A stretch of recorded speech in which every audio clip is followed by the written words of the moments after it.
I have no sound.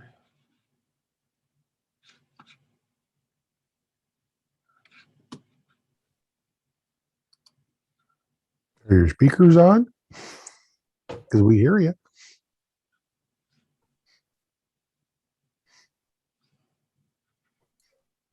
I hear you, but nothing else. Well, there's not much going on. I think most people are muted. I'll remute. Minutes before it is the time. I think you're okay.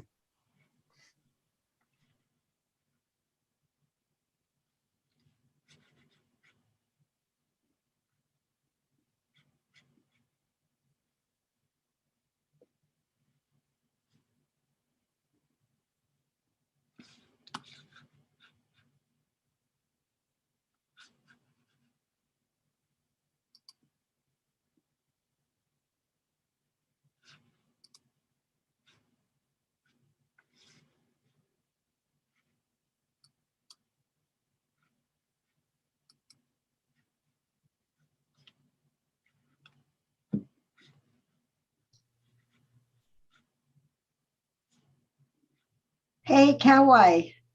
Hello. This is Shelley. Hi, Shirley. How's your drone? It's okay. I took it out yesterday by myself. Okay, good. Yeah. Hello, Pam. Hi, Mark. Hello. Hi. Hey, Chang. How's your drone? It's okay. I took it out yesterday by myself. Okay, good. Yeah. Hello, Pam. Hi.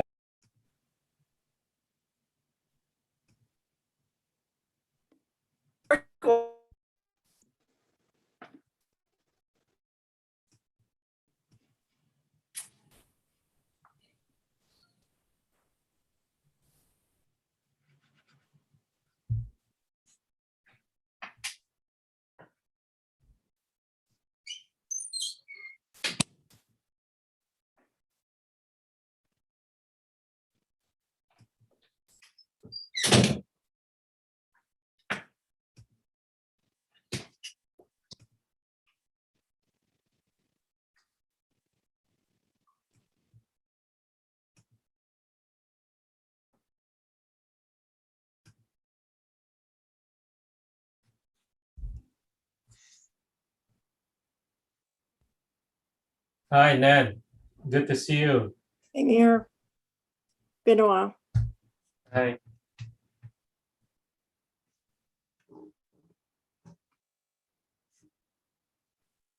Hey, everyone. Hello.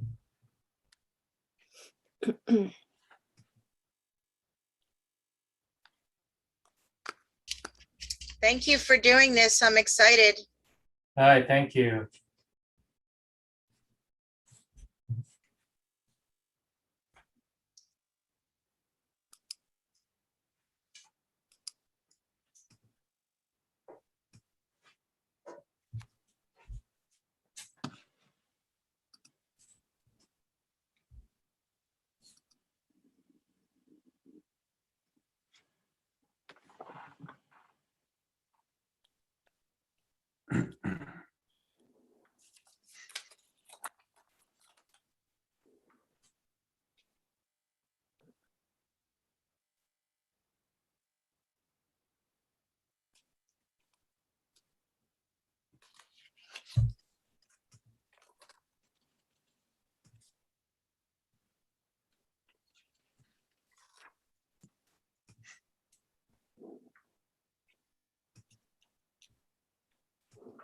Everybody's so quiet.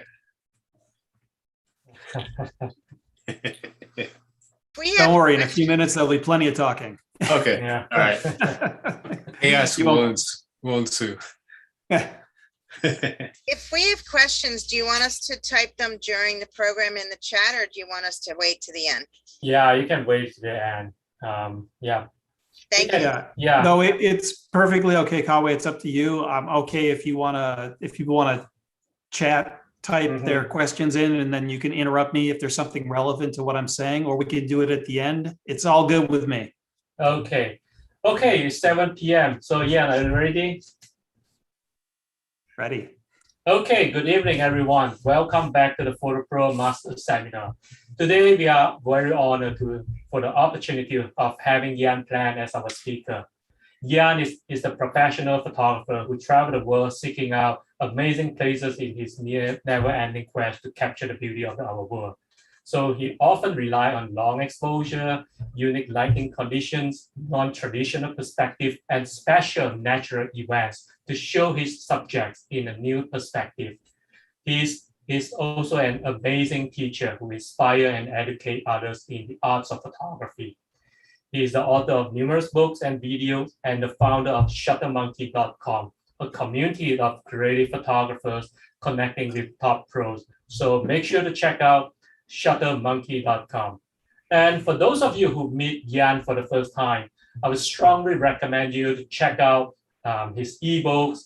And one of his ebooks, Visual Flow, which is my favorite book, and I call it the Bible of the composition in landscape photography.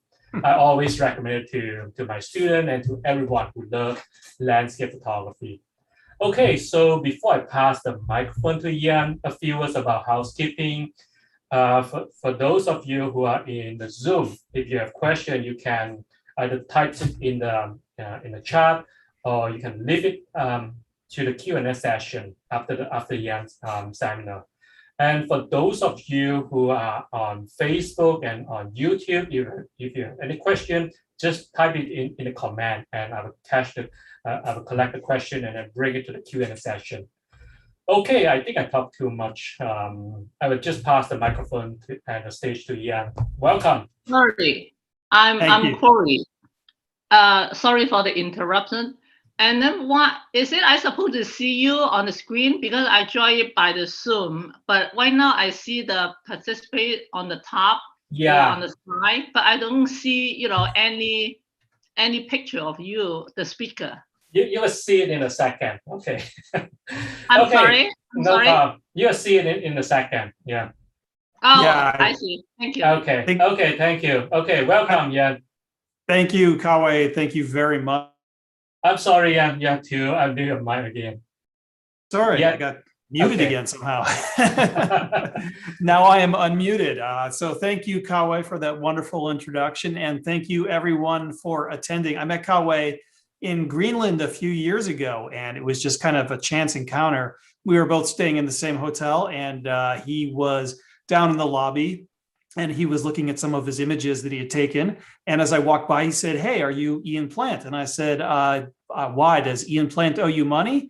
And he said, "No." And I said, "Yes, then I am, in fact, Ian Plant." And we just, had a brief hello. And then I went to my room, and then I decided, maybe I should be more friendly. So I went back and sat down with him and asked him if he could show me some of the photos he had been taking on his trip. And it just blossomed into a beautiful friendship. So I'm very glad and lucky to have met Kah-Wai several years ago in that random spot in Greenland. And today I'm going to talk about some of my favorite techniques for making compelling landscape photographs that get noticed. And I'm actually going to walk everyone through kind of a 5-step process that I use.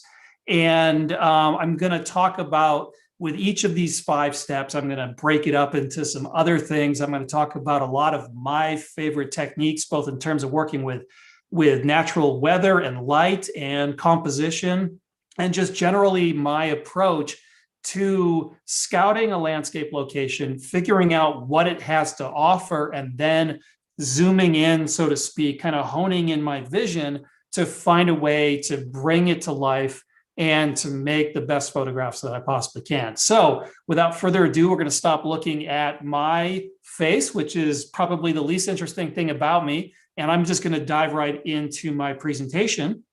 And hopefully everything is going to work. Kah-Wai, just let me know if once the presentation gets going, just make sure everything is full screen. You're not seeing any presenter notes or anything like that.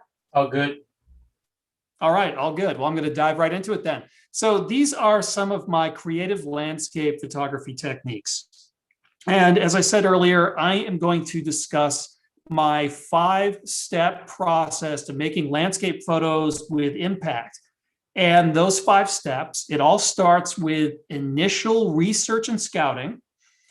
And then usually what I do is I look for a point of interest that is going to be the background of my photo. And I sort of build my landscape composition around that background point of interest.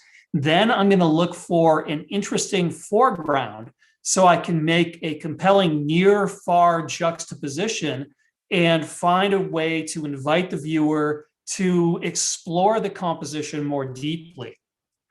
And once I've got that all worked out, once I've figured out what my composition is going to be, then you have to figure out what the optimal light is for your subject and be then, planning to come back at sunrise or sunset to make it happen. And then the final step, and in many ways, the most important step, is to make sure that you've got favorable weather to really bring your landscape composition to life. And weather, especially bad weather, is really critical to making compelling landscape photos. So we're going to talk about all of this in more detail during this presentation. So step 1 starts with your initial research and then scouting of the location. And I get asked this question a lot, like, how do you decide where to go to make landscape photos? And it starts out with planning ahead for the landscape photo shoot. So you want to give some thought to where you want to go and what you want to do when you get there. And when you actually get on location, that's when the hard work begins. That's when you really have to explore the photo location to get a feel for the place and to find out what the best photo opportunities are going to be. And nothing beats getting boots on the ground, making a detailed exploration and scouting of the location to find the very best and most compelling landscape compositions. So I sometimes will start off maybe just looking at satellite maps. Almost all map websites and apps allow for a satellite view. And what I'm looking for is landscape that looks interesting, something that looks maybe a little bit wild, something that's off the beaten path. Something where I'm looking down at the satellite thinking, wow, that looks really gnarly and convoluted. That looks like there's a lot of great potential for landscape photography. And if you're using something like Google Earth, you can also look at user photos taken at that location. And you can also do a search on Google Images or any other search engine. And sometimes it's a good idea when you start thinking about going to an area to do some simple research to get a feel for what the area looks like. But I try not to look too much at the photographs that other people are taking because I don't want to pollute my own personal vision. If you see a really great photo in an area taken by a good photographer, the first thing you want to do is immediately go to that same exact spot and get that same photo. And I think that can be a really great way of learning in the beginning, but after a while, you want to make your own photos and your own compositions. So while I'll look at the photos that other people are taking in some of these areas, I try to keep my search generalized. So I'm looking really at tourist photos, not the photos of other serious photographers.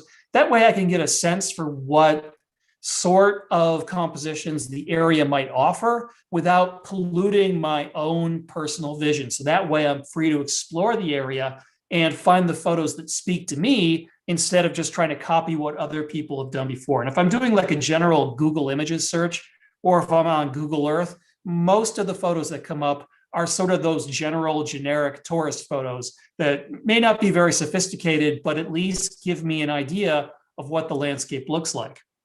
And I use a number of resources to kind of figure out where I want to go and plan photo trips. The internet obviously is a great place to do some research. So if you know where you're going, you can just type in a location and you can do more research. But I often get inspiration from places like hiking or kayaking guides.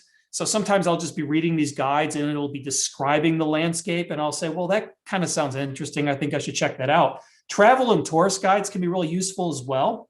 And sometimes news articles will inspire me to go visit a location. There's always these news articles that might be travel or tourist oriented, talking about the next great hotspot or something like that hasn't been discovered yet. And a lot of times I'll have like current events in the news. For example, the ongoing volcanic eruption in Iceland that began in March has been making the news a lot in the past few months. And that inspired me to go and visit that natural phenomenon. And so I often will draw inspiration from these current event news articles that pop up. So I just, generally keep informed, pay attention. And of course, if you've got a network of photo friends, you can often get information from your friends and also get inspiration from them, talk with them about the areas you've gone to. So all of these things can help you figure out where you want to go and can also give you an idea of what the location is going to look like when you get there. But the next step when you actually arrive on location is to do some location scouting. And my first bit of advice is be lazy. Use your car or your rental vehicle as much as possible to assess an area's potential. Drive on all the roads you can in that particular area and just get a sense for what everything looks like and start identifying landscape features that you might want to photograph. The next best bit of advice is don't be lazy.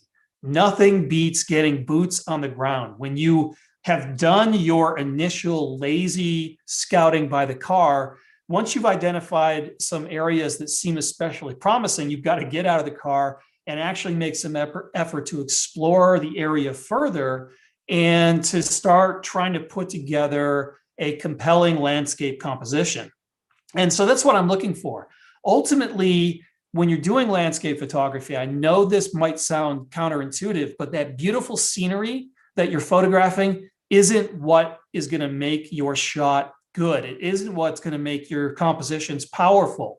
It's everything else. It's all of the little details that might go unnoticed by most people. Those are the things that are really going to help your work rise above the rest. And that beautiful scenery gets pushed to the background. And it's everything else that you do as a photographer that's going to make your shot stand out. So I'm looking for those powerful compositions. And we'll talk more as I dive deeper into this presentation, what sorts of compositions I'm looking for and how I put it all together. And I'm also looking to identify as many potentially good compositions as I can in a given area, because this will maximize your flexibility. So when I'm scouting, I am spending a lot of time getting to know the area as well as I can and figuring out what those interesting compositions are going to be. And then I will be ready to take it to the next step. So hold on one second. There we go. So that leads us to step 2, which is what I call point of interest. And point of interest is really nothing more than the landscape feature that you wish to photograph. And, as I said earlier, that beautiful landscape scenery isn't really the subject. That's being pushed to the background of a landscape photo, especially when you're doing the near-far compositional style. So it's something that will focus the viewer's attention, and it should be something that's prominent and that stands out from the surroundings. And often it doesn't even have to be beautiful stand-up scenery. In a lot of the photos I take, it might just be a literal point of interest, something, like maybe a small hill in the background, something that's just a little bit pointy that's in the background that will focus the viewer's attention. And so here's an example of what I'm talking about, just to illustrate this idea of point of interest more. So this is a photo I took in Badlands National Park in South Dakota of the United States. One of my absolutely favorite places in the world to make landscape photography. It is just such an interesting location. And the scenery there is not really hugely stand-up beautiful. There are no big mountains, like there's no 12,000 foot mountains or anything like that. You've got a bunch of these small clay stone mounds. They're very colorful and they're sharply eroded, but even the biggest ones aren't more than maybe 100 or 200 feet tall. So it's not really that sort of beautiful stand-up scenery you might find in Patagonia or Iceland or, Arches National Park or something like that. You don't have big dramatic mountains. You don't have beautiful sandstone natural arches. It's a much more subtle landscape. And when I am out photographing that landscape, I'm looking for that point of interest in the background. So for example, in this photo, you can see there is this one pyramid-shaped clay stone mound. Once again, it's pretty small. It's only maybe 200 feet tall at the most, not even that much. And it is what becomes the point of interest in the background. And I build my entire landscape composition around that point of interest. And you can see all of the perspective lines, all of the leading lines and everything else in the landscape all point to and converge at this point of interest. So that's what the point of interest really is designed to do. It's to draw the viewer's eye to that spot in the background. But there's a whole lot of other stuff that the viewer is going to pass by on the way to that visual journey to the background. And so the point of interest is where you're drawing the eye eventually. But from there, once you've identified your point of interest, then you have to work to create the rest of your landscape composition. So I'm just going to give you a few more examples of point of interest. I'm going to talk a little bit about the next step, which is finding a good foreground. It's kind of inevitable when you're talking about landscape photography, you've got to talk about foreground. That is the hallmark of that near-far compositional style. So even though my discussion of foregrounds a little bit later on in this presentation, we're going to be talking about it right now anyways. It's just unavoidable. So here I was photographing along the Olympic coast in Washington State on the Pacific Ocean. And everyone goes out to the coast to photograph those massive sea stacks that are rising off the coast. But what I did here is I used that big sea stack as a point of interest in a wide angle composition. So it's pushed to the background and everything else is built around that. So I included the leading lines of the rippled sand in the foreground, and that pushes the eye to that background point of interest, and everything else like the clouds, all the other shapes in this composition all sort of lead the eye to that point of interest in the background. And a lot of times, as I said, that point of interest is a literal point. I'm looking for something that's pointy to put in my background because that helps focus and narrow the perspective, focus the viewer's attention into that background scenery. So this was in the sand dunes of Mongolia in the Gobi Desert. And I was wandering around the dunes. I saw this one dune with this really big pyramid shape. It kind of stood up higher than the dunes around it. So I made that my point of interest, my background feature, and then I proceeded to build a composition around that point of interest in the background. So I was looking for this interesting rippled sand in the foreground and then waiting for that perfect light at sunset to sidelight those ripples and bring out that golden color. But it all started with finding that very literal point of interest. Here's a shot I took up in Minnesota on Lake Superior. And, a lot of times when you're working with big bodies of water, you might not really have that point of interest in the background. So here there was, for the most part, just water going all the way out past the horizon as far as the eye could see. So as I wandered up and down the shore, I was looking for something that could be a point of interest. And when I saw this very small island right off the shore, I knew I had my point of interest to start building my landscape composition around and to focus the viewer's attention on that spot. And so I had the point of interest in the background, then I went wide. So I had a wide angle zoom lens and I got low and close to the foreground, which is the cobblestone beach, these little pebbles on the shore. And by getting low and close, I made that rocky shoreline bigger and more bold and prominent in the composition. I waited for a wave to come in using a half-second exposure just to blur the motion of the wave to create a shape that would help lead the eye from foreground to background. So this creates this curving shape that goes around and just brings the eye from the lower right over to the left and then swirls back around to that point of interest in the background. So the point of interest focuses the viewer's attention. So other shapes in the composition might zig, zag, or curve elsewhere, but eventually that point of interest will pull the viewer into that background space. And, for this shot, I was in the desert of Namibia. This is called the Deadfly. It's a very famous photo location. There's these dead trees at the bottom of this salt pan, and there are these tall sand dunes rising up hundreds and hundreds of feet around this area. And it can be a real struggle to go there and shoot something that is different from the way everyone else shoots it. So I was looking for a unique take on this very dramatic place. And so I decided to wait for the sun to rise behind the dune in the background and create some lens flare, and that I would incorporate that flare into my composition. And so the sun is actually just outside of the image frame in this composition. but I included just, I got the edge of the frame close enough to the sun that I was getting this bright spot of flare at the top. And that bright spot of flare actually becomes my point of interest. And so the eye is led there.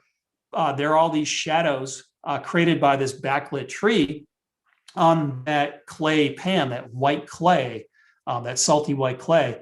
And those shadows become leading lines that bring the viewer in from the lower edges and corners of the image into the central part of the composition. And then that bright white spot of flare at the very top pulls the eye up to that location, creating that point of interest in the background.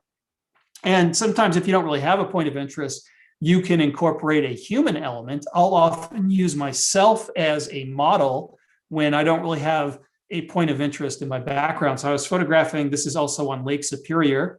And in the winter, there are all these sandstone cliffs that turn into ice caves. And it's a lot of fun to go up there and photograph. The caves can be really stunning. And you got some great formations, and the ice takes on all these interesting colors because the water is seeping through the minerals that are in the rock. And a lot of that mineral will stain the ice. So you get blues and yellows, and sometimes you get like kind of reddish ice. So it can be really interesting. I had the sun rising in the background. I was inside the cave looking out, but I didn't really have a point of interest. So I set my camera's 10-second timer on, and I ran out. Actually, I just sort of slid across the ice, and I incorporated myself as a point of interest in the background. And so here I'm wearing a big puffy orange jacket, making me look much more muscular than I really am. I'm really kind of more like built like a chicken wing. But with that big puffy down jacket, I look like I work out quite a bit. And it took me a while to work everything out with this wide angle composition. But the result is that I've got these powerful diagonal leading lines going from foreground to background. Those lines are formed by the shadows of the ice and by me. And I end up being an eye-catching point of interest, pulling all of the viewer's attention to that one spot. So all those lines are leading the viewer to that spot, while the point of interest is pulling the eye there. And then that point of interest area is further emphasized by the rising sun, portrayed as a sun star by stopping down and using a small aperture in this composition. So you've got me, you've got that bright sun. Even though the sun and also me in the picture were all very, very small, we have a lot of visual mass. We've got a lot of ability to catch the viewer's eye because we are, I'm using myself and using the sun as that point of interest. And so that just creates this combination of the lines pushing the eye into the scene and the point of interest pulling the eye, which very effectively brings the viewer deeper into the composition. And so that's one way that you can make a stronger connection with your viewers, creating this visual effect that unmistakably pulls them deeper into the scene. And it really just heightens the connection that the viewer has with the image and gives them this vicarious thrill, this feeling of being there in the photograph. Okay, so we've identified the point of interest. Once you've got a point of interest, and once you've figured out what you want to have in that background, the next step is to build the rest of your landscape composition. And that is accomplished by finding an interesting foreground. So a foreground adds depth and visual interest to your landscape compositions. If you just walk around and take pictures of the beautiful scenery, you're going to find that your shots really aren't all that dynamic, and they're really not making that connection with the viewers. So by putting the scenery in the background and then finding a foreground that will facilitate the viewer's journey to that background scenery, you're going to make a much more dynamic and richly sophisticated composition, and you're going to make that vicarious connection with the viewers. And that is going to just lead them deeper and deeper into the scene. You're going to pull them in and hold their interest over time. And a good composition, that is your goal, is to bring the viewer in and never let go. So you should take the time to find the right foreground. And this is the most important thing in landscape photography, which I know is counterintuitive. That beautiful scenery isn't the most important thing. It's the stuff that is literally at your feet that will make or break your landscape compositions. And you need to spend as much time as you can finding those interesting foregrounds that will bring it all together. And, by the way, you can reverse this step and the previous step. Sometimes I will be out exploring and I'll find a really great foreground. And if I do that, I start thinking about, well, okay, what's my point of interest going to be? So I start looking for a point of interest to work with that really great foreground. So you can mix up step 2 and 3. But usually what I do is I find my background and then I find a foreground to work with it. So this particular shot on this slide is actually the opposite, where I found this really interesting foreground. This is in Badlands National Park. And what I love about Badlands is that all of the formations are made of this really soft clay, and the clay erodes very easily. So you've got these really amazing erosion patterns that are caused by the summer thunderstorm rains that they get. And these lines, sometimes they're not lines, sometimes they're beautiful squiggly curves. And as a result, you get some great shapes. And the erosion of these layers and layers of clay and sandstone reveals a lot of great color as well. So you get red clay, you get white clay, yellow, greens, blues even. So you get this rainbow of colors and these really, really great shapes. So I found these squiggly shapes and I said, well, this is fantastic. This is going to make a really powerful composition, but I need a point of interest in the background. And so I took a look at everything that I had available and I saw that there was in fact this one pointy hill. It's not very big, but it's enough. It stands up enough to create that little point of interest in the background. And that really is all that you need sometimes. If you've got a really strong foreground, even if your background scenery isn't super strong, you can still make an effective landscape composition because the foreground really is the most important part. The background just becomes the icing on the cake. And yes, I know the frosting on the cake is the tastiest part of the cake. The best cakes have lots and lots of frosting. So if you've got beautiful background scenery, then I think you're going to end up with really powerful shots if you can find that effective foreground to work with them. But a really great foreground can work really well, even if you don't have that beautiful, bold scenery in the background. But you do want to find some way to create that point of interest in the background if you can. So sometimes you might just have a good foreground and maybe some great sky. The shapes formed by the clouds in the sky could create that point of interest for you. But usually it pays to just kind of scan the area and look for something that's sticking up, that stands out, that you can use as your background point of interest.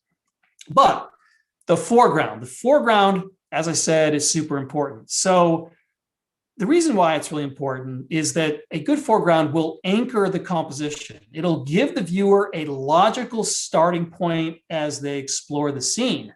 And this is where wide angle lenses come into play. And I love working with ultra wide angle lenses. The wider, the better. I'm a wide angle junkie. And why I love working with them is because they exaggerate the size relationships between near and far objects. So a wide angle lens makes everything look small, but if you get really, really close to something, you can make it look very, very big. And so what happens is the wide angle lens makes that background scenery look smaller, and then you can get closer to a foreground, even a small foreground object, and make it look bigger. You can make it look bigger than that big background scenery. You might be photographing a 14,000 foot mountain and your foreground might be half a foot across. But if you get close enough with a wide angle lens, you can make those mountains look smaller and that foreground look bigger. And I like having that relationship, a bigger foreground, smaller background, for several reasons. And the thing, I think the most important thing is that it creates a narrowing of perspective. So I talked about that point of interest before, and I had those lines on that one image that I was using to illustrate this concept. All of those perspective lines were diagonal lines that were leading in to that point of interest in the background. So if you've got a foreground that's bigger than the point of interest in the background, that helps create that same perspective effect. So that big foreground, if you draw imaginary lines from the edges of your foreground to that point of interest in the background, those lines lean in, they are diagonal lines, and they converge at that point of interest in the background.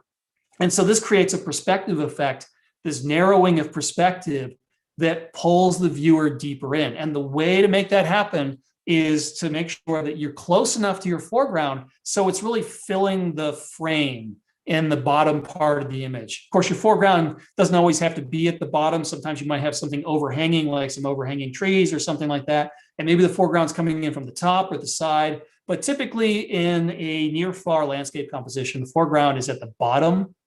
And so getting close enough so that you make that foreground big enough to fill that frame. It doesn't have to stretch all the way from left to right, but you do want to fill in that space as much as you can. So you can see here, this formation, I took this shot in the Arizona desert. And, it depends on how big the foreground object is. If it's really big to begin with, you don't necessarily need to get very close to fill up that foreground space. But if it's very small, you've got to get very low and close to it. So here I got just the right distance so that that shape in the sandstone, that white curve, you can see how nicely it fills that foreground space. And you can see how at the bottom, if you measure it from left to right, it is much wider than the convergence of the lines on the pyramid in the background. So if you think of this as a triangle in the background, you can see that it's a lot smaller than that shape in the foreground. So having that narrowing of perspective is achieved by going wide to make your background small and then getting close to your foreground to make it bigger. And this, I know, is counterintuitive. Everyone thinks when you're making landscape photos, you want that landscape front and center. You want that beautiful landscape to be your subject. But I'm here to tell you that you really want to do the opposite. You want to push that landscape scenery to the background and make your foreground as much, if not more, prominent in the composition. And I'll show you some examples that I think will bring the point home, because I think this allows you to make much more interesting compositions, much more compelling compositions, much more dynamic compositions. And it allows you to do this whether you've got really stunning background scenery or if you're working in a place where the scenery is more subtle, a little less stand-up beautiful. So this is a scene from the Oregon coast. And once again, same thing with the Olympic coast. People go to this spot to photograph these beautiful sea stacks that are massive, that rise up, 40 or 50 or 100 feet tall. And here I had some sea stacks, but they're in the background. I went wide. And as a result, the sea stacks are actually kind of small in the composition. And then I was looking for an interesting foreground, and I found this piece of kelp that had washed up on the shore. I really liked the curving shape that it created. People ask me all the time if I put that seaweed in that shape. Anyone who's seen these knows that these things are huge and they weigh a lot. So that's how I found it, actually. Like trying to move it around to get it the right way would have been somewhat difficult. And also I would have left footprints all over the place. So this is just a found object, something that I found exactly how I found it. But I loved the curving shape, and I loved that it was wet. So that wet was reflecting the sky. So I knew that the seaweed would be brighter than the surrounding sand and would really stand out. So I got in close to sort of fill that foreground space and make this shot more about the juxtaposition of the shape of the seaweed and the background scenery, and less about the background scenery. So the scenery, as I say, gets pushed to the background. It's kind of small. It's still an important part of this composition. It is that point of interest, and I accentuated that further by waiting for the moment when the sun was setting just behind the sea stack, and I got that sun star stopping down using a small aperture like f/16 to really optimize that sun star effect. But this is really about the juxtaposition of the near object and the far object that creates depth, more visual interest, and the shadow lines that are cast by the sea stack as the sun is going down behind it. Those actually contribute to the composition. They create these leading lines that are diagonal lines that converge at that background point of interest. So you can see how all this stuff starts to work together. But the only way you get there is if you push that scenery to the background and focus on the foreground and other visual elements within the composition, and try to figure out a way to get all of those visual elements to work together and lead the eye to that point of interest in the background. I'm thinking about foreground even when I'm flying my drone. So my drone is several hundred feet above the landscape, but I'm thinking about finding a foreground to lead to the background. So I made this shot during a recent trip to Iceland. I was there a few months ago, 2 months ago, a few weeks ago, I guess. I don't know. I'm losing track. I've been traveling so much lately that I can't keep track of my calendar.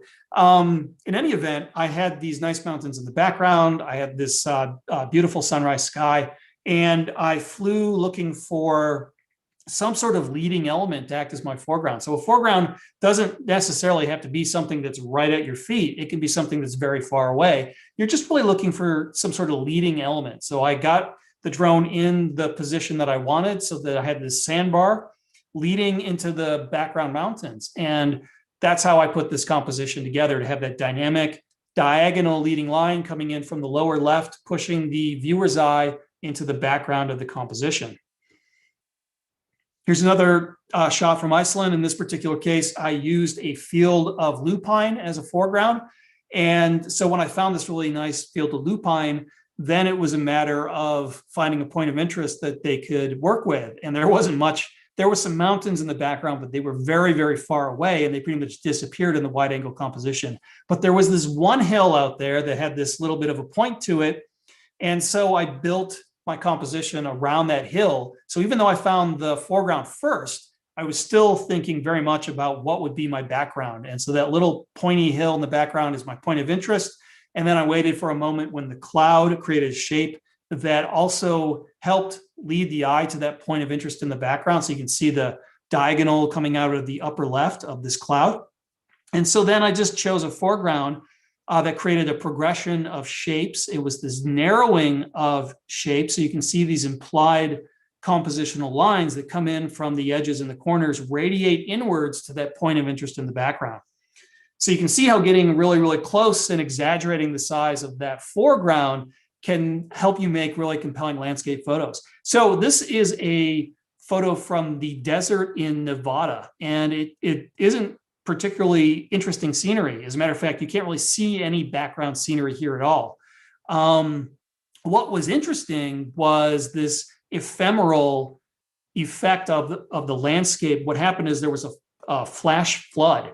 And as the floodwaters receded, it left behind all this sculpted mud. And that mud wasn't going to last for very long. It was going to dry and crack, and people were going to walk over it. But for one day, it was absolutely beautiful. It was still wet, so it was reflecting. And I was entranced by the shapes that were created by this sculpted mud, especially that repetition of shape.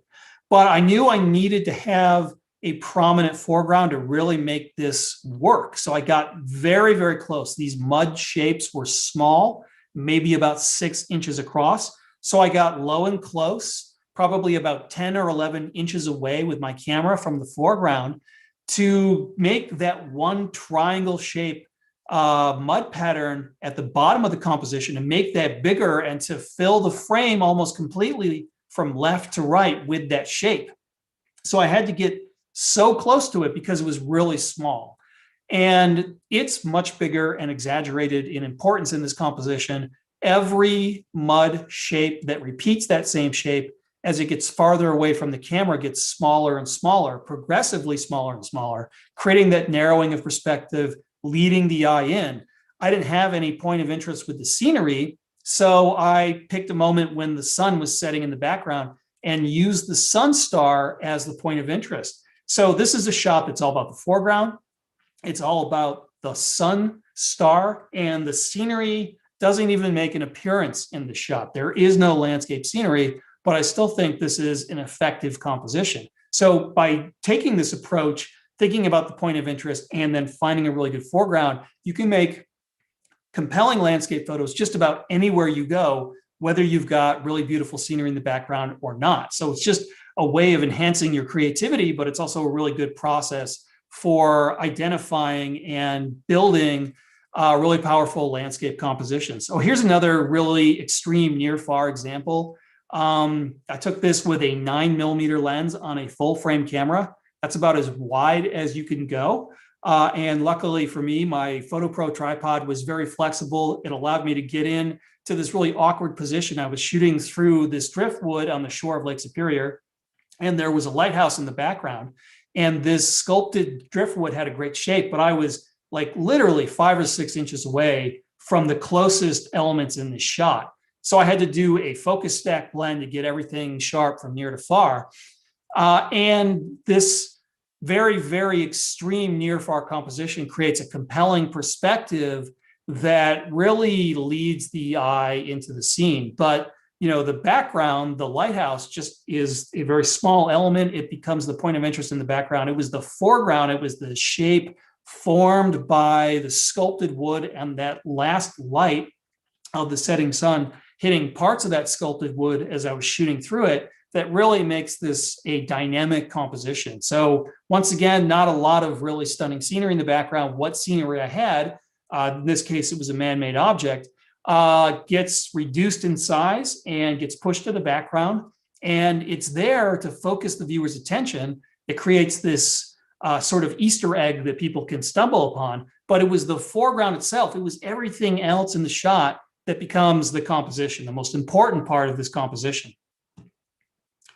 And, even when photographing something like the volcano that's going on in Iceland, thinking very much about what I'm going to use as my foreground. And so I was flying my drone over the volcano. And when I saw this flow of lava coming down from the volcano, I knew that that was going to be my foreground. The volcano would be the point of interest in the background. So instead of getting really close or shooting from the land and zooming in with a long lens and just photographing the erupting volcano, instead I created a much more sophisticated composition by using the foreground, the lava flow in the foreground, having the volcano pushed to the background, and incorporating other visual elements, including the shapes formed by the clouds and the steam plume, and making that all part of my overall visual design. Here is a shot from Greenland, and I probably took this maybe the same day I met Kah-Wai. So this was a lucky day for me. And so I had this really nice iceberg in the background, and I was flying my drone over the water, and I wanted to find a foreground that would help lead the eye and make this composition more exciting. And so I saw some ice flows that had this nice curving shape that lead the eye from the lower right, sort of zigging and zagging its way through the composition, leading the eye to that background iceberg. And so you're going to make your compositions more interesting with these foregrounds. And, I'm always looking for a foreground that creates a shape that relates with what's going on in the background. I'm thinking about the middle ground area as well, what's going on between near and far, what's going on in the middle. And for this particular shot, I was very, very careful to select a position with my drone so that this curve formed by the ice didn't block the reflection of the iceberg in the water. And so you can see that part of the reflection that comes down on the right side of the iceberg, that is actually framed by this curve in the ice formed by the ice flows. So you have to think very carefully. You can't just, put a foreground in your shot and be done with it. You've got to think carefully about how the shapes formed by the foreground relate to other shapes in the composition. But looking for that good foreground is where you really need to jump off in this quest to make an effective composition. Here's another example, some more examples from Badlands National Park. The Badlands are just so much fun to photograph, and you can find all these interesting shapes and textures. For this particular shot, I saw this sort of white curve that was revealed by the erosion, and I used that V-shaped curve as my foreground for this composition. So there's this curve that kind of swings around from the left, brings the eye to the lower right, and then pushes the eye back to that point of interest in the background. And so all the visual elements that I included in the shot were chosen to complement that and to get the eye sort of spinning around the composition. So the clouds come in from the upper right and they bring the eye down to the left side, where the eye then meets that white curve, bringing the eye down to the bottom, swinging around to the right. And then the eye meets this one feature in the middle ground that's sort of pushing the eye back to that point of interest. And then the eye hits the clouds and starts all over again. So you've got this revolving visual interest around the foreground and the point of interest in the background. And so this just gets the eye moving. And when you can keep the eye moving throughout the composition, that's going to draw the viewer in. That's going to hold the viewer over time. And so here's another example. This was just some cracked mud that I used as my foreground. And this dagger formation was maybe only about 15 or 20 feet tall, but I was very, very close with my wide angle lens. So it actually looks pretty dramatic. but these cracks in the mud were maybe an inch or two across. So I was very low, very close to them, maybe 10 inches away, to make them bigger in the composition, to make them more prominent, to create that narrowing of perspective. So if you think of the foreground creating this triangle shape that stretches from the lower left to the lower right and then narrows as it pushes the eye in, you can see that that foreground triangle is actually bigger than the triangle in the background. So creating that narrowing of perspective and just pulling the eye in. Here's another example, once again, some erosion, where I found these really interesting patterns of this white stone, this white clay that was revealed by the uneven erosion. And the patterns kind of remind me of like a petroglyph or something like that. So I use that as my foreground.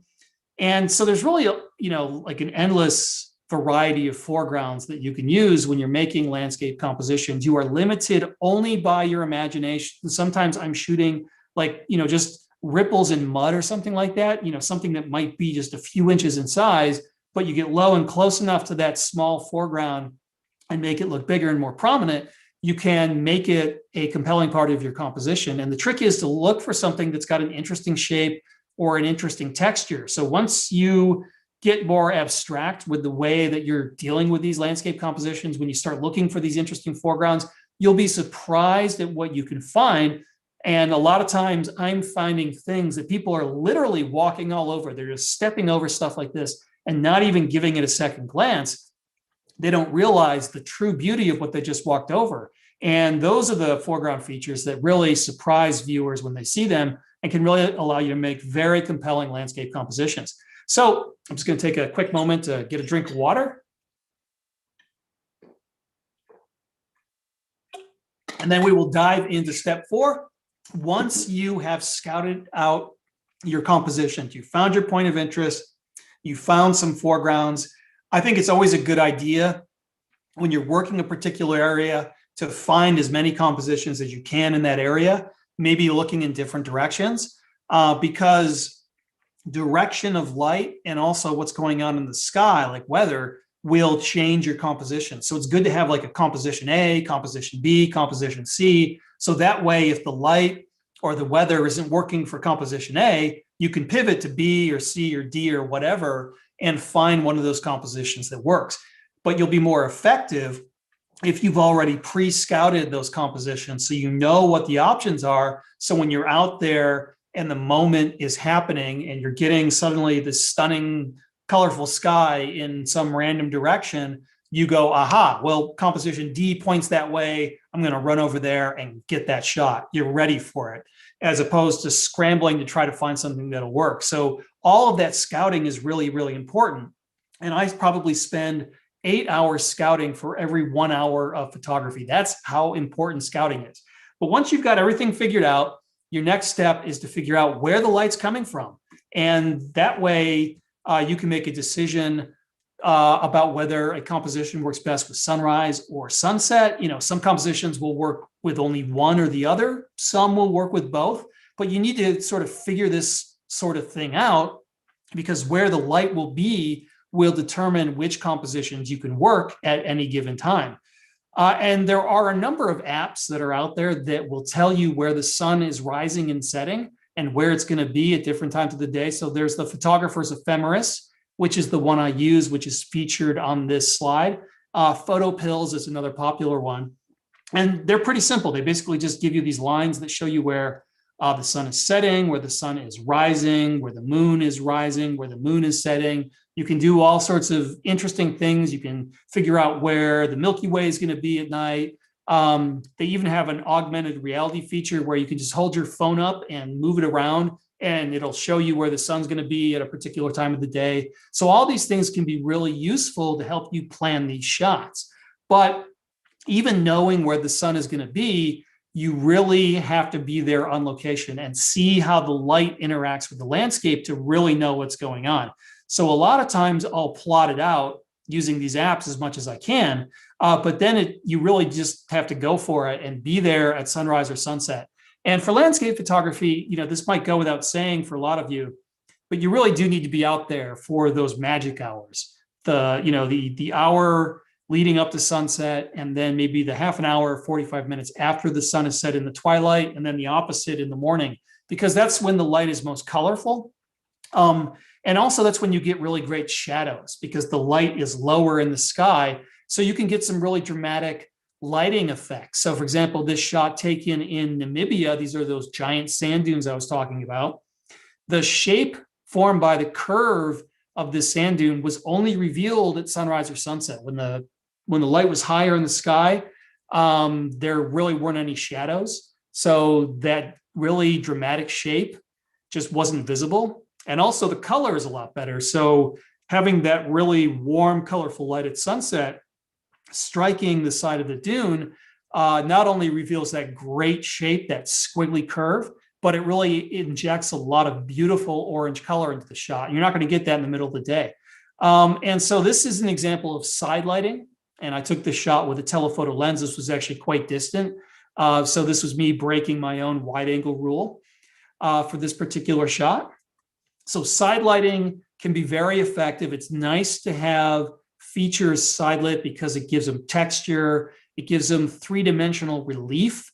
And you can also get some really interesting colors as well. So when you're working with that warm light at sunrise or sunset, and then everything that's in shadow is not being lit by the sun, it's being lit by the sky and the clouds above it, and you can get reflected light.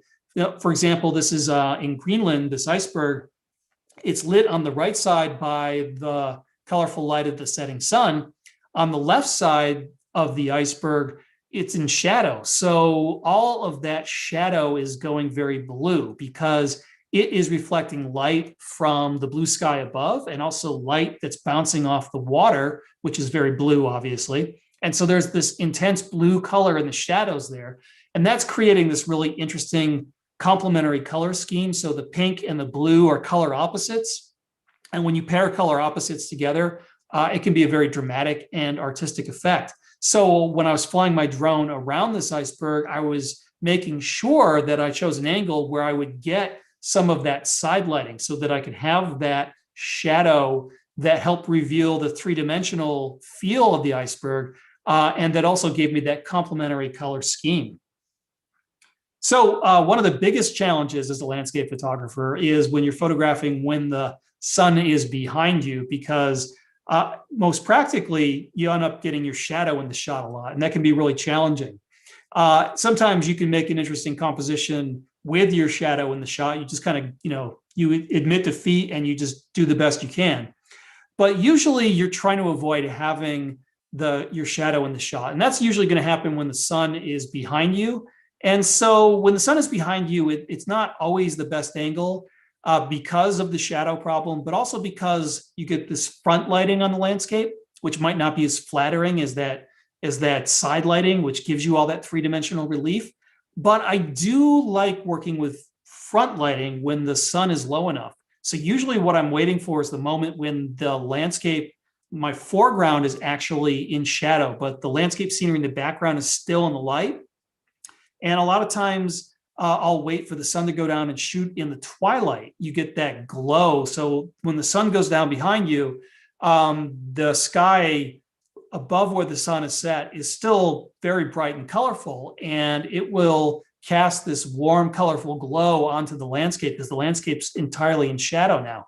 And so when you've got that twilight glow, you can shoot front lit scenes. Your shadow is no longer a problem because the light's not strong enough to cast a shadow, but you can still get this colorful glow on the background scenery that looks really good. So that's one way of avoiding the shadow problem. Now, in landscape photography, there usually aren't as many opportunities to shoot into the light, but when I have them, I take advantage of them. I love backlighting. And so a scene like this, the rainforest in the Pacific Northwest, because there's moss covering all the trees, this is a great backlit subject. Wild flowers can make a really great backlit subject. I shoot into the light a lot. But not all landscape scenes are going to work particularly well if you're shooting into the light. So it's usually a good idea to have a subject that's somewhat translucent or to have a subject that is reflective if you're shooting into the light. But it can be very dramatic working with that backlighting. And of course, with a wide angle lens and a small aperture, you can get that sun star effect. The way to optimize the sun star is to have it partially blocked by something. So here it is shining through the forest. So I'm actually partially blocking the sun with a tree. Sometimes I'll partially block it with a mountain, or maybe even wait for a cloud to drift overhead and partially block it. When the sun is partially blocked, you get that beautiful sun star effect, but that cuts down on the flare that you might get when the sun is fully out. You're probably going to get a fair amount of lens flare, which can ruin the image. And I must have something. I don't know. Can you see these red marks on the side of my screen here? Yeah, I can see it. Yeah. That must be like the zoom pen effect. I didn't realize I had it turned on, and at some point it Okay. I am not sure. I don't even know how I turned that on. I don't know how to turn it off. So sorry about that. I didn't even notice these red lines until just now. So I don't know if I drew them. Maybe someone else drew them. In any event, we'll just ignore those for now. I do apologize about that. So this is back in Mongolia, the Gobi Desert, and this scene worked perfectly back with backlighting. So what I was photographing here, even though I was there to photograph those beautiful sand dunes, I'm always looking for compositional shapes. I'm looking for an effective photograph. And if the scenery is not giving me an effective photograph, I might look for something else. So the beautiful sand dunes were great, but as I was flying my drone around this morning, I saw this frozen river with this beautiful winding shape. And it had been a difficult morning to shoot the dunes because there was this big cloud that was blocking the sun during the peak light. And so I knew I wasn't going to get the strong light and the color on the dunes that I wanted. So I set up over this winding river and waited for that moment when the sun rose high enough to peak above the cloud. And at that moment, I knew that all of the ice in the river would reflect that light, and it would help reveal that winding shape.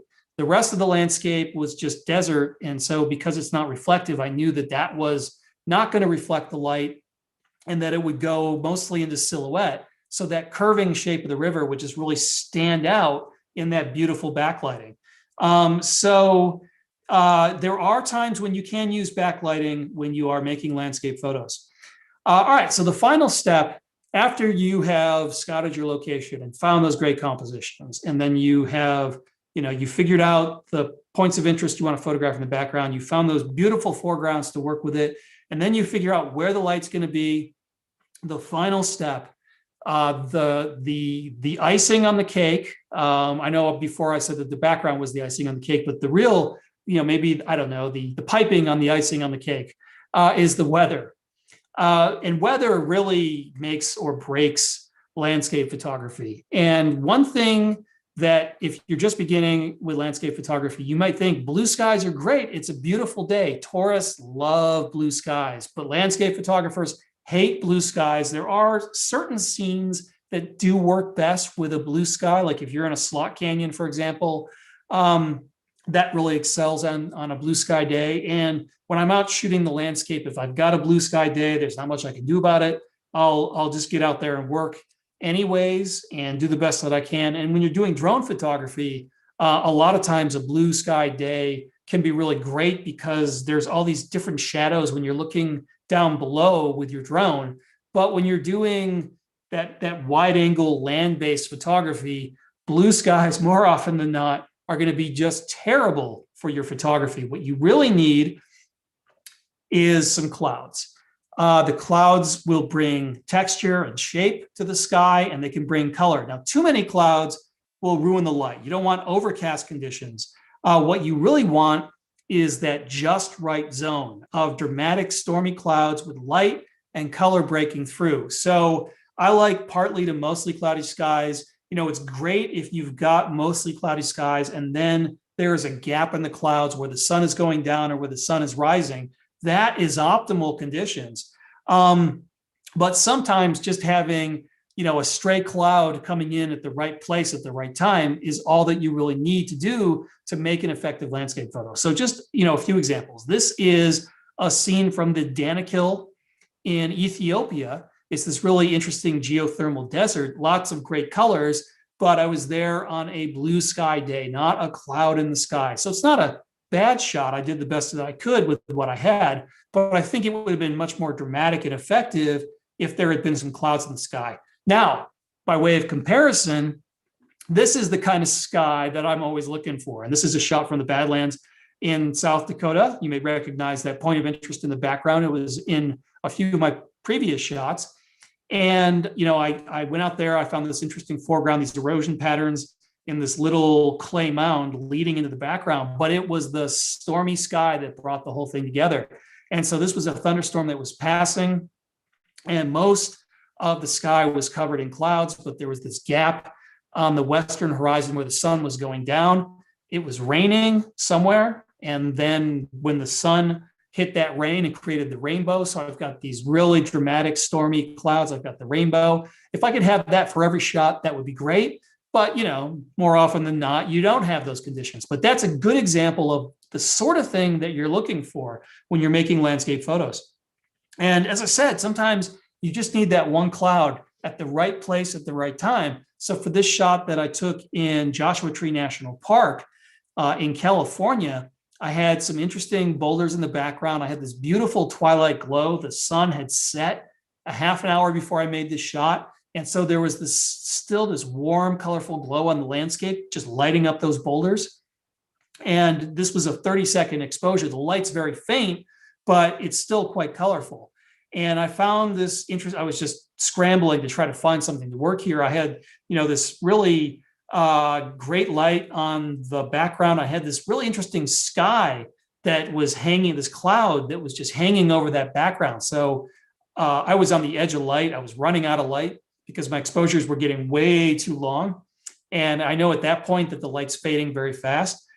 So I was scrambling to find a foreground to work with all of this in the background. And I was lucky enough to find this foreground that had this interesting shape, this triangle shape that helps point the eye into the background, but also these two bands of this white stone that helped break up the symmetry of the composition and make things more interesting and help lead the eye from near to far in the background.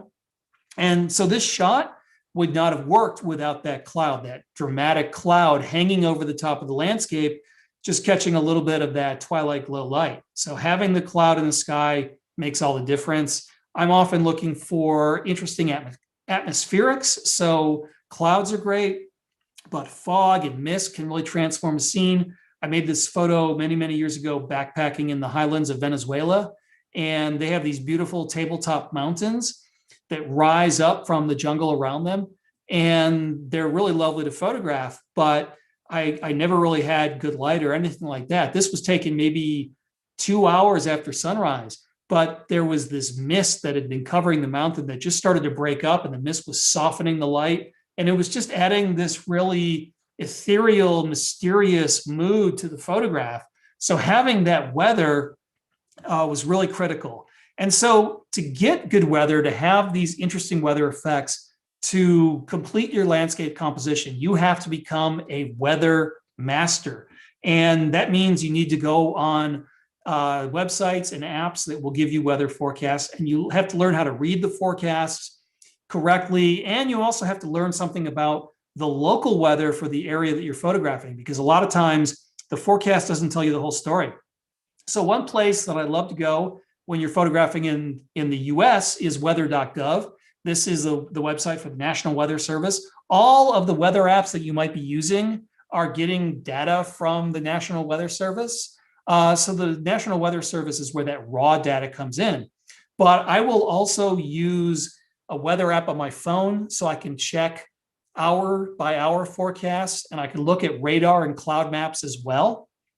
And that way I know if there are some clouds or some precipitation coming my way. And I aim to be on the edge of an incoming or outgoing weather event at sunrise and sunset at those landscape compositions that I've previously scouted. So what I love about weather.gov is you can go into these hour by hour weather data graphs, and they give you all sorts of information like, you know, temperature, which may or may not be relevant. The only time I think temperature is relevant to landscape photography is it might give you a good idea if there's a chance for fog or mist. So if you're in certain places where fog or mist is possible. You want to look for when the temperature drops below the dew point. If it does that, you've got a good chance of getting fog. Wind direction and speed can be useful in a few places. You know, if you're looking to get some waves on the shore of a lake that you're photographing, knowing that the wind is going to be coming at the right angle to build up those waves would be really useful for you.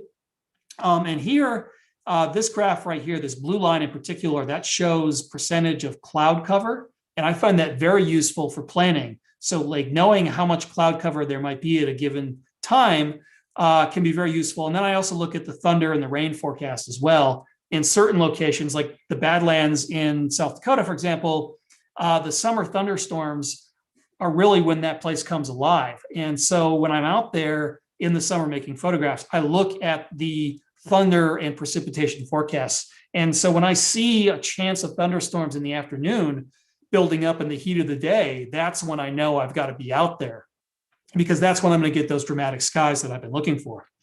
And so you can see how weather just really transforms a scene, and how being on the cusp of the weather when there's just a sudden breakthrough can be incredible. You get the most incredible light then.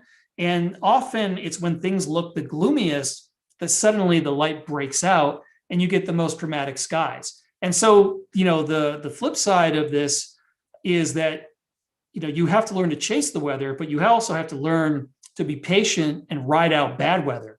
You have to be on location, even if things look pretty gloomy, even if you're getting rained on, because that's when you might have the best chance of something breaking through. So this is a shot from Torres del Pane National Park in Chile in the Patagonia region of South America. And for this particular composition, get out to this location and it was raining. It just looked gloomy. It really looked pretty bad, but I could see on the eastern horizon where the sun was rising, there was this just little gap in the clouds. And I would say at the time that I probably only had a 5% chance of that gap growing and intersecting with where the sun was coming up, but it happened. So even though I was getting rained on, when the sun hit that gap, suddenly the whole sky lit up with incredible color. And when you've got that mostly cloudy sky and you've got light just completely painting all the clouds in the sky color, that is when you're going to get the most dramatic light you'll ever see as a landscape photographer, because those clouds, as they light up with all that color, they act like giant reflectors and they bounce that light down onto the landscape, intensifying the light that's striking the landscape. And it just is absolutely incredible. And so I was out there despite the fact that things looked bad, despite the fact that I thought I only had a 5% chance of success. And those are the moments I'm always looking for. This is a shot taken off the coast of Belize. I took a boat out. I hired a boat in town and it took me out 20 miles to these barrier islands that are off the coast of Belize. And it was a rough day. There was a lot of dramatic weather going on, lots of storms sweeping through. There wasn't a single other boat on the water the whole trip out. I got out there to this remote location and had it all to myself, just me and my boat captain.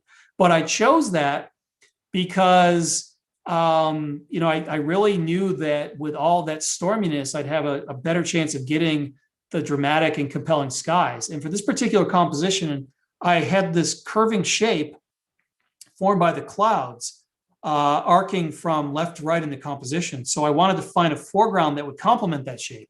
And so I waded out into the water so I could look back at the island.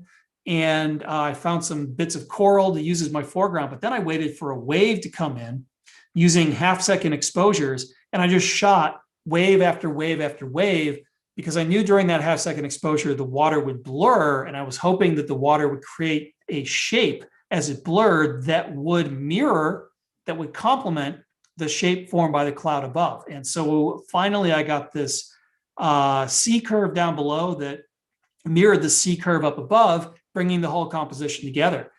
So, having that, having those clouds in the sky gives you all these shapes that you can work with, and you can relate those shapes to what's going on in the foreground.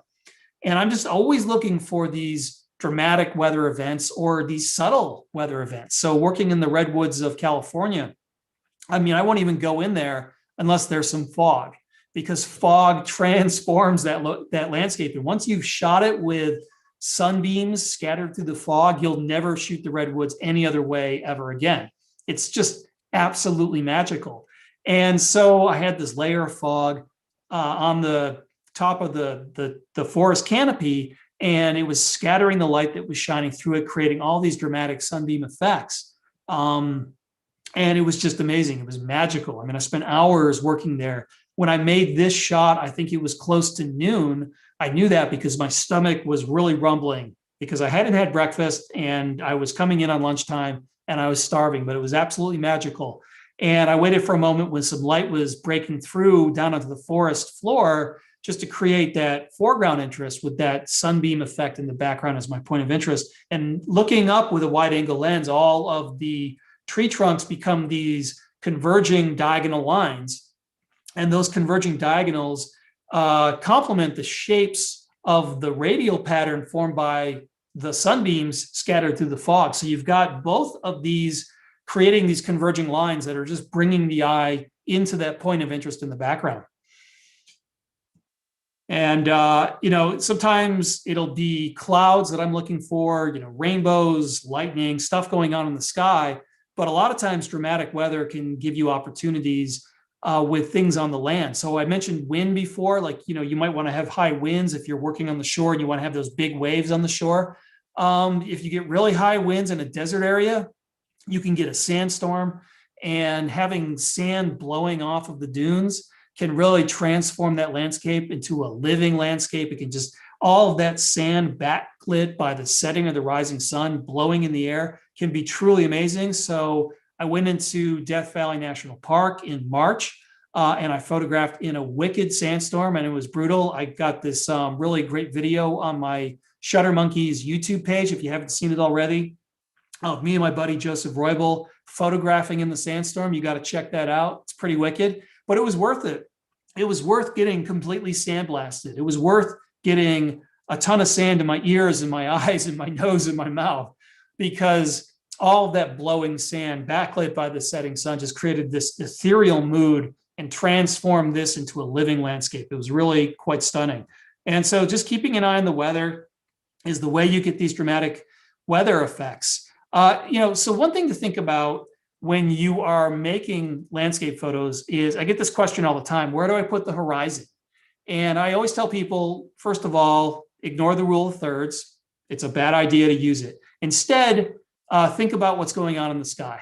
So if there's not much going on in the sky, or you've got a clear sky day, I might include just a little bit of sky at the top of the composition and really focus most of the composition on the foreground leading up to the midground and to the background.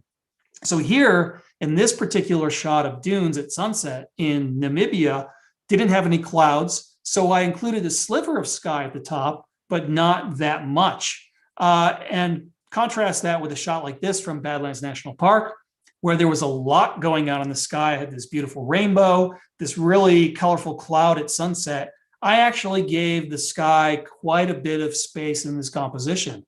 Not quite half of the composition, but almost. So basically you let the shapes of the clouds that you want to include in the composition dictate how much sky you give the composition. So don't try to use some formula. Sometimes I will go half and half with really dramatic skies. It's okay. People will tell you not to do that, but it's perfectly okay to split your composition in half. So for this scene down in Patagonia, I went very wide to bring in this really dramatic shape of the storm cloud in the sky that was catching some light at sunset. And I gave the sky almost half of the real estate in this composition. And the other half was for the foreground, waiting for a wave to come in to create the mirror of that shape in the sky. So the cloud is forming sort of this S curve that's bringing the eye from the upper right down into the middle of the composition. And then the wave complements that and completes the shape. So that's creating an opposite S curve that's coming from the lower left into the middle of the composition. And the two working together take the eye all the way from the lower left through the middle of the composition into the upper right. And so here I, broke the rule of thirds quite happily and just put my horizon pretty much in the middle of the composition. It is okay to do that. You should let the shapes of the foreground and the shapes of the clouds dictate your composition rather than some arbitrary formula. So we're closing in on the end here, just a few more examples of how a really dramatic sky can transform your landscape photos. This was taken in the desert of Utah, and I had these storm clouds building up in the east all day, and I could see this gap on the west. It was clear sky. Excuse me. So I knew that at sunset, I was going to get some really dramatic color on those clouds, and I just loved the textured shapes that they had. And so I, explored the desert looking for a foreground that would complement those shapes. So I saw the radiating texture of the clouds. And then when I found these erosion lines in the clay stone down below, creating a mirror image of that radiating pattern, I knew I had the proper foreground shapes to tie the whole image together. So the foreground should be leading to and working with the background scenery, but you also need to give some thought to how the foreground shapes relate to the shapes of the clouds in the sky above to bring it all together. And, this is a good example of what I was saying earlier. You don't need a foreground that's super dramatic or compelling. You just need the right shapes. So this was just erosion channels in this soft clay. Not very interesting, but it created the perfect shapes to lead the eye deeper in and to complement the shapes formed by the clouds. So I'm going to sort of stop right there, but I'm going to have a few moments of shameless self-promotion, and then we can go into Q&A. So please check out shuttermonkeys.com. The evolution of photography. Shuttermonkeys is a community of creative photographers connecting passionate enthusiasts with top photo pros, influencers, and educators. You got all sorts of free videos and articles available on the site. You can access my YouTube channel from there. Lots of great photo adventures around the world. You get to see all of the stupid things that I do and all the terrible things that happen to me when I'm out making photos. And there are also premium ebook and video courses, including my ultimate landscape photography course and my ultimate photography composition course, which is what Kah-Wai was mentioning earlier. That used to be my ebook Visual Flow, and Visual Flow is now paired with a video course called the Ultimate Photography Composition Course. So if you want to learn more about making stunning visual designs, check that out. You can go to Shuttermonkeys and download my free ebook, 20 Essential Tips for Taking Better Photos, which just has some of my favorite tips and techniques, some of the things I've talked about today. I already mentioned my Ultimate Landscape Photography course. Definitely want to check that out if you want to learn more. And go to ianplant.com, my personal website, to see my entire portfolio of photos, including my wildlife and travel photography. I do much more than just landscape. So I'm going to stop right there, or at least stop the share. And let me just hold on one second. Let me pull up Zoom. And I am ready to take some questions. Yeah, thank you, Ian, for the wonderful presentation. There are a few questions about the focus stacking. Would you like to say a few words about that? Yeah, so focus stacking is a really useful technique for making sure everything in your landscape photo is completely sharp from near to far. And so in the really old days, we used to use these large format view cameras, the kind where you throw the hood over your head. And those cameras allowed you to make these adjustments to the focal plane, and you could change the focal plane, and you can get everything from near to far sharp through a process that is far too complicated to explain. And today you can do the same thing if you're using a tilt shift lens, but they're expensive, they're bulky, they're limited to a few focal lengths, they're not very useful. And so now landscape photographers, to get that extreme near far perspective, will do what is called focus stacking. And focus stacking is actually pretty simple. Basically, you set up your composition, you dial in your exposure, you don't change your exposure or your composition at all. You just take a bunch of shots, starting by focusing at the very near point in your composition and then moving the focus point back gradually to the background. And then you take those exposures, 3, or maybe you only take 2 or 5 or 7, depending on how extreme the near far is, and then you blend them together on the computer.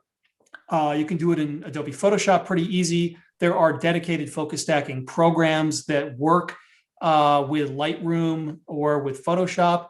One that I use a lot is called Helicon Focus. And it's actually quite easy to do, but it'll give you that really great near far sharp look that Ansel Adams got with all of his photos without having to worry about anything. It's really simple to do.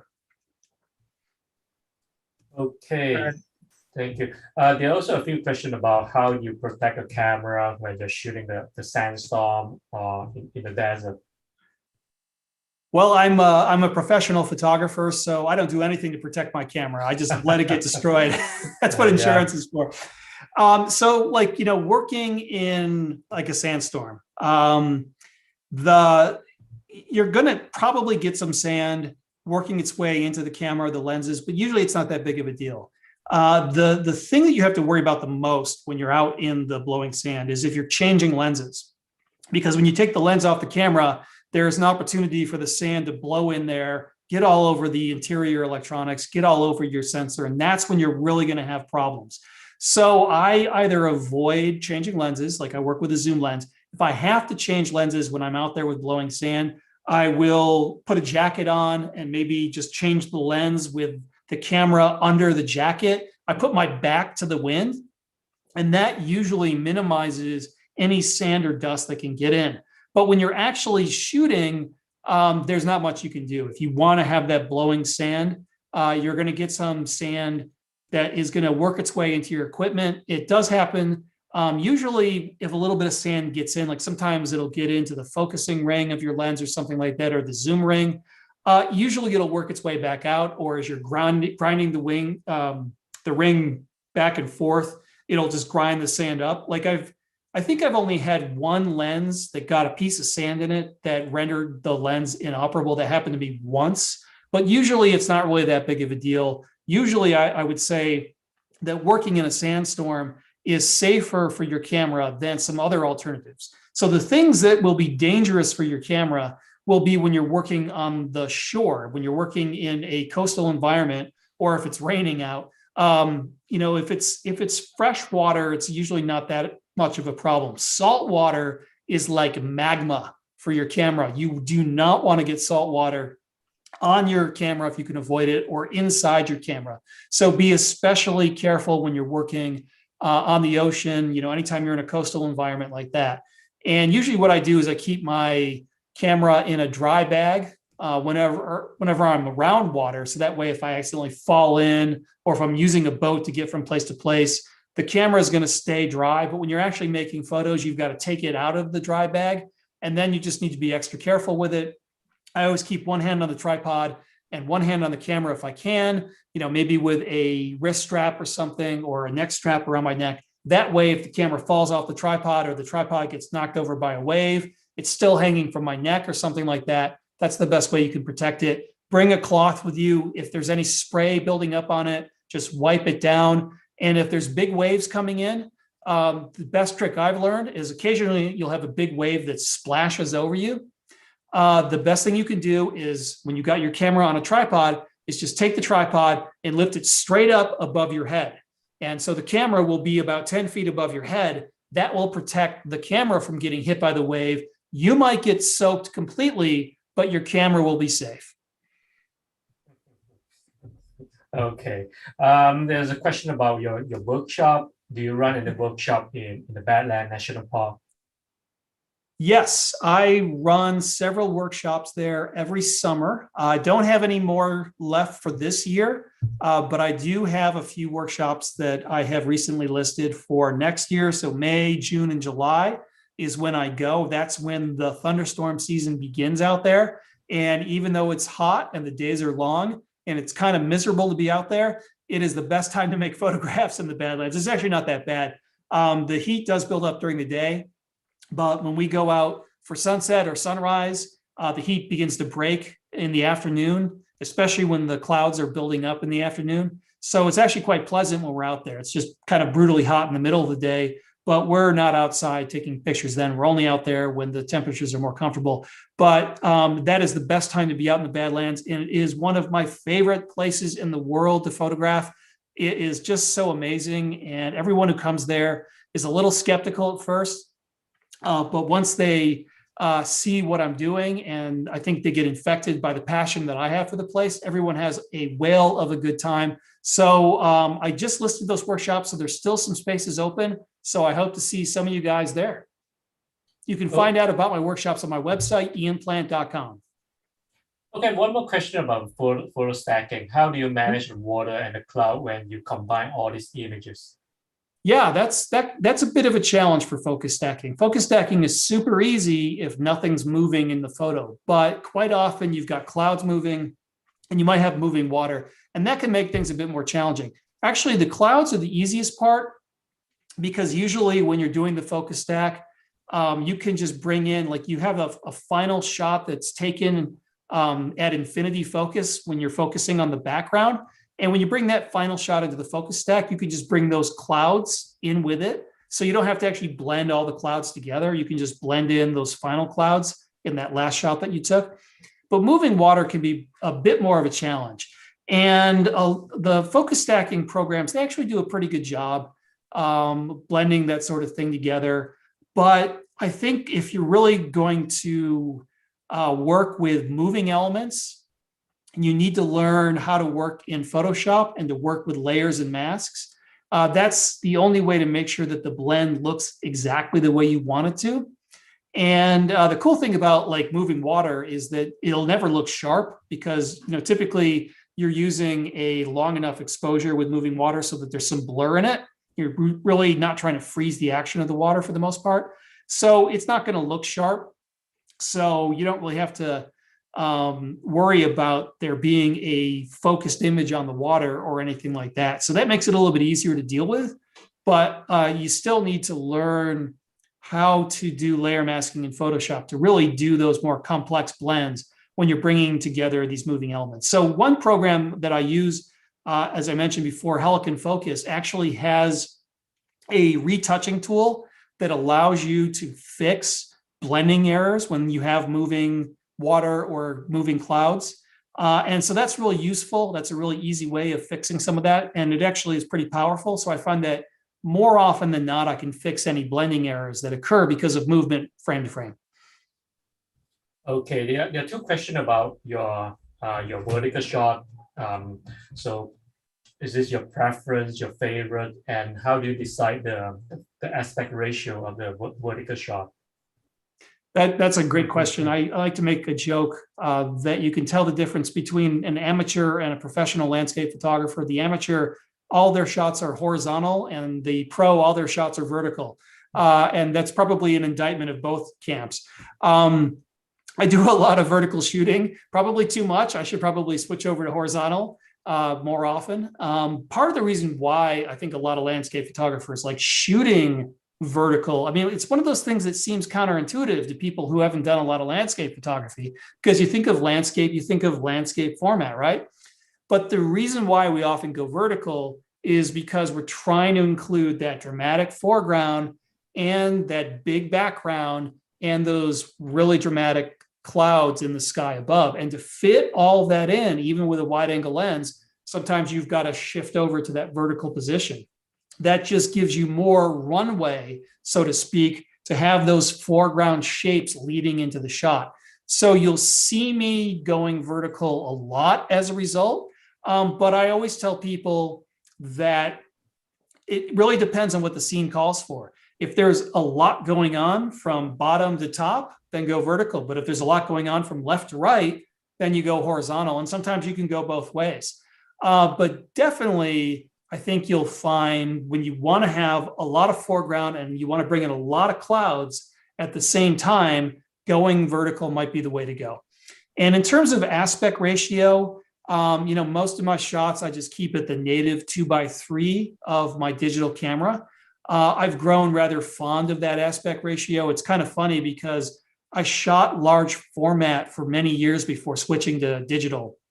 And large format, the film was 4:5 inches in size. So I got used to this boxy 4:5 aspect ratio. And I hated that skinny 2:3 ratio that you got with a 35mm format digital camera. So when I first switched over to digital photography with a DSLR, I was always recropping or resizing my photos to fit that 4:5 that I'd grown so accustomed to. But after using the 2:3 ratio for a while, I grew to love it. Now I hate the 4:5. The thing I hate the most is a square format. Don't ask me why. It's just a personal prejudice of mine. I was with a client last week and she was cropping all of her images to square and they look great, but it was just driving me crazy because I hate squares. So I tell people go with whatever aspect ratio is best for you. Certainly don't listen to me because I've got really weird prejudices about this. I love the 2:3. Sometimes I'll crop it a little or resize it to fit some other aspect ratio. Whatever works best for the shot or the composition you're doing, it's perfectly okay to do some cropping to get the aspect ratio that works the best for your shot. You know, sometimes that native 2:3 format is going to be too long and skinny for you. You might be including something you don't want. Certainly okay to crop a little bit off the top or the bottom or the left or the right or whatever to get it to be what you want it to be. There's nothing wrong with that. Okay, one question about long exposure. Do you use ND filters to get a long exposure? That's a great question. And so for those of you who don't know what an ND filter, it's a neutral density filter, and it's basically just a gray filter that blocks light coming in through the lens and the camera. And these are designed to allow you to take longer exposures. So if you're out in the middle of the day, it's very bright. Even if you have a low ISO and stop down to a small aperture, it's still so bright out, you're going to end up with a relatively fast exposure. So if you want to have like a 2 or 3 minute exposure, you need an ND filter. The ND filter blocks the light coming in, and ND filters come in different strengths. So the stronger the filter, the more light they block. For example, what is known as a 10-stop filter blocks a lot of light, and you can shoot in the middle of the day and still get like a 3 or 4 or 5 minute exposure with a 10-stop ND filter. And there also are variable ND filters that allow you to dial in exactly how much light loss that you want so that you can get the perfect exposure time.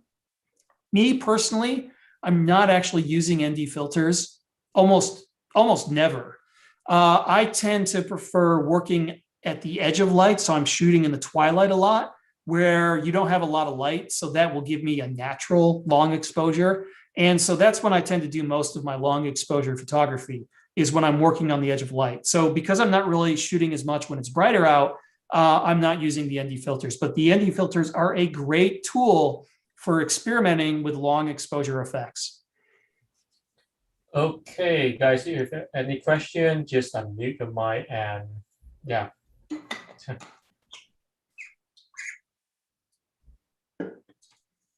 Okay, there's one question about the panorama. Do you ever do vertical or horizontal panoramic shot, blending multiple photos? Yeah, so I'm not really one for doing a lot of like really long and skitty panorama shots. Where I tend to do panoramas is with my drone. So a drone will only shoot horizontal. So if I want a vertical shot, my options are to crop or to do a vertical panorama. So basically I'll take 3 or 4 shots and then I'll stitch them together to create a vertical shot for my drone. So I do that a fair amount. And stitching for panorama has gotten super easy. Adobe Lightroom gives you a very simple merge to panorama tool. And so, you know, it used to be pretty complicated, people doing panos. If you really get into it, you have to learn all these things like nodal point and a bunch of other arcane stuff. I don't even know any of that stuff, but the really serious pano people will know all this stuff and they'll have all this specialized equipment so that they can very easily stitch together a bunch of images. But now software allows people to do that without learning all that stuff. And it's not perfect. You know, you learn all that stuff so that you can get everything properly aligned so that it stitches together more easily. But, you know, you see people out there with their iPhones just doing like pano swipes and the phone does it automatically. That same sort of technology is built into Lightroom and Adobe Camera Raw and a bunch of other programs. So it's really easy to take a bunch of different photos and stitch them together to do a horizontal or a vertical pano. The key thing is to try to keep it so that the shots are aligned in the sense that you're not shooting one here and then the next shot like pointing down here. You want them all sort of aligned the same as much as you possibly can as you swivel from left to right or up and down. So you want to minimize any movement in terms of the axis of the photograph. And you also want to make sure that there's overlap between each photograph. So if, let's say, I'm doing a horizontal pano, and this is my camera on the tripod, I'll start off here and sort of just, swivel the camera around, taking my pano shots. I make sure that each shot overlaps about 30% with the next one, and that'll make it easier to stitch everything together. Now, that said, I am not a pano expert. I don't really do it that often. I'm really only doing it when I am working with my drone to get vertical shots. I'm just doing it the cheap and easy way using Lightroom or Adobe Camera Raw, merge to Panorama to put it all together. But it's actually quite simple. I recommend just going out and experimenting with it. And you'll find that it's pretty easy to do this and can be a lot of fun. Okay, so any more questions for Yan? Okay. Just one question. What wide lens you use, like 18 to 24, or what kind of?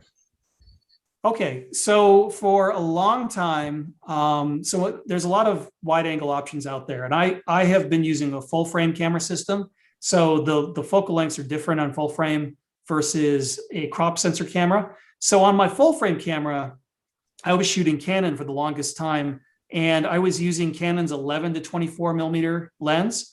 Also, I was also using Tamron's 15 to 30 millimeter lens. That's another really good wide angle zoom. So the Canon 11 to 24 used to be the wide angle king. It was the widest lens available. And these are rectilinear wide angle lenses, which means they're not fisheye lenses. So they're corrected for rectilinear distortion. So you're not getting that barrel distortion that you get with a fisheye.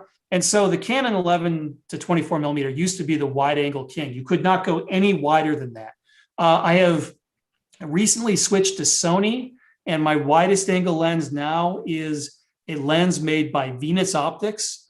And it's a 9 millimeter lens on a full frame camera. And I'm pretty sure that is the current wide angle king. You can't go any wider than that. Now, if you're shooting with a crop sensor camera, your lenses might be like, I think there's an 8 to 12 millimeter wide angle zoom, but there's a crop factor. So the 8 millimeter is really the equivalent of like a 12 or a 13 millimeter on a full frame camera. So it's still not as wide as the widest options on a full frame camera, but you could still go pretty wide. So a good focal length for landscape, if you want to do wide angle landscape, starting off with something that goes maybe like to 16 millimeters, like 16 to 35 or a 17 to 40 on a full frame camera. The equivalent on a crop sensor camera might be like a 10 to 15. Those are really good lenses to start you off with wide angle photography. If you really get into it, you're going to want to go with an ultra wide angle lens. And I suggest you sort of test the waters first. Wide angle photography can be a little difficult.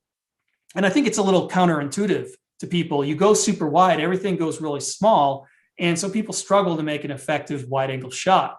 And the trick is to get really, really close, especially to that foreground, and make it big and prominent in the composition, like you saw with my visual designs. You saw how close I was getting, sometimes, a foot away from my foreground, to make it big and to make it a compelling part of the composition. And so that's how you use a wide angle lens. And once you figure that out, then the wider you can go, the better, because it gives you more options. And I don't care how wide a lens is. Like every time I think, okay, this is wide enough, someone makes a wider angle lens and I realize, you know what? I want to go even wider. So I've gotten progressively wider and wider with my shots. And sometimes that ultra wide perspective is not the best way to go. And so it's nice to be able to zoom in or to have another focal length that's a little bit longer so that you get the right perspective that you want. But I love the option of going wider and wider if I can. And every time someone invents a new wide angle lens that I think might be too wide for me, when I actually use it, I figure out a way to make it work.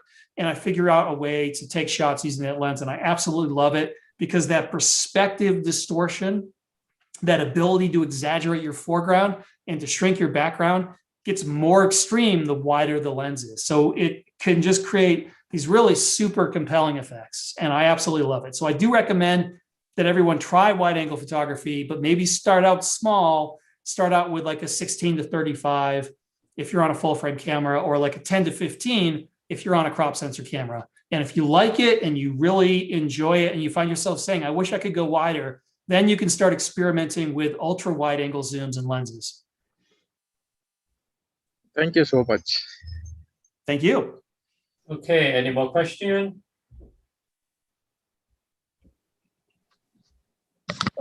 Oh, that's neat. I got a question for Ian. Yes. Did you ever using a manual 12 millimeter Kah-Wai lens? I own it. I own their 12 millimeter f2.8. How do you I haven't like used it? it yet. I just bought it. Oh, Yeah. So I just got the 9 millimeter and the 12 millimeter. okay, And great. I've been using the 9. I have not used the 12 yet, but I'm looking forward to using it. And it looks like a fantastic lens. I like it. Yeah. I use it. Well, check out the 9. Oh, no. Too many. What? Too many. Ian, what kind of drone do you have? So I used to have a Mavic 2 Pro, but alas, that was lost to the sea in my last trip to Iceland. And so now I'm shooting with a Mavic 2 Zoom. That was my backup. Thank you. Yep. Question: how do you do the panorama with the zoom? Do you have to use the some special mode because the zone is moving? Oh, what you mean with a zoom lens or with the drone? With the drone, the zoom drone. Okay, so the zoom, yeah. So the zoom actually has a bunch of panorama modes that are automatic. And one thing I love about the zoom drone is it's got a high resolution mode, and so it's got a built-in zoom lens. And so you frame the shot at the wide angle, and then what it does is when you press this automatic pano mode, it zooms into the telephoto range and takes a bunch of shots and then stitches them all together, and you end up with a 50 megapixel file. But so the cool thing about the drone is that it's actually quite stable. It hovers in place very well. It's got a GPS built into it. So what you do is when you set up your shot, when you're doing the pano, the drone's actually not moving, it's hovering in place. And then you just go through the pano. You can either use the automatic modes on the drone, or you can just do it manually. And the only thing you really have to do is move the camera. So the gimbal can move up and down. If you're doing like a horizontal pano, then you just need to shift the drone's position. So it's hovering in place, but you can swivel the angle of the drone to get that horizontal pano if you want to. Or you can just use one of the automatic modes and the drone will do it for you, which is really quite great. Is that automatic mode only give you the JPEG picture, or can give you the raw picture? Yes, so it'll automatically, when you're using one of the automatic pano modes, it'll automatically assemble the panorama, but the output will be a JPEG, but it will capture all the individual raw files. And then you can take those raw files and assemble them using Adobe Lightroom on your own. So the drone will create the JPEG, but you've got the raw files and you can make your own panorama using those raw files. Oh, that's cool. I didn't know that. Thank you. Yeah. Thank you. It's very cool. I love it actually. Did the drone survive from the volcano? My drone survived the volcano. It I always carry a backup of everything. And so when I was in Iceland, the volcano was at the end of the trip, and I was on the coast, and I just had a mishap, and the drone went. I was taking a picture, and then I looked at my video feed, and I saw the drone, flying end over end, and then it was just gone, lost to the sea. So I'm lucky I had my backup, so I could take photos of the volcano. Okay, any more question? Okay, if not, then we'll call it a day. So thank you, Jan. Thank you for your wonderful presentation. As always, wonderful photo. Thank you for coming today. And thank you everyone who attended the seminar today. So have a good day. Thank you, everyone. Thanks, Thank everyone. you. It was a lot of Thank fun. I you. really Bye. appreciate it. Bye-bye. Thank you. Bye. Thank you.